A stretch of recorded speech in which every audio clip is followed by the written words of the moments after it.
the prison system has been something that has been of concern to him personally and then to the organization at large. So this report is something that spanned over the course of 4 years.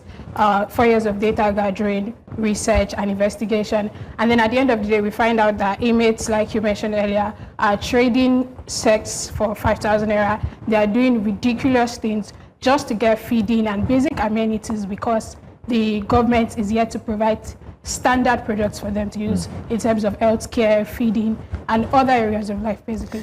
Okay, if the investigative series we put out, one of the inmates who spoke to us mentioned how inmates have to buy drugs by themselves. They get some from the medical facilities in the correctional centers, but they have to buy for themselves outside. They have to get from NGOs, churches who visit. Now, for those who cannot afford this, they are left to manage their condition. We reported the case of one person who was in the correctional center for 3 years with a leg injury that was not treated for that 3 years until FIJ took up the story and then reported it and had him released. So it is something that is across board for all of them. They sometimes just turn a blind eye to these things. So they see them happen where they are like, as long as it's not getting out, as long as people are not seeing the effect outside, you can do whatever you want once you pay them the right amount. But they profit from these exchanges, don't Definitely, they profit from this and exchange. Right. So soliciting in female prisons, drug solicitation in female prisons. It's the same thing? Same thing. The Nigerian prison system is such that whatever happens in the male prisons is basically replicated in the female prisons. Okay. We cannot say the persons in charge of the correctional centers are not aware. They are very aware, but like the Nigerian system, if you have money, you can bypass anything.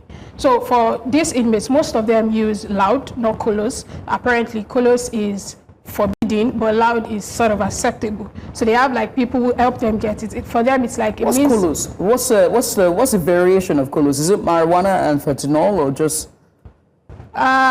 I'm not really into drugs. No,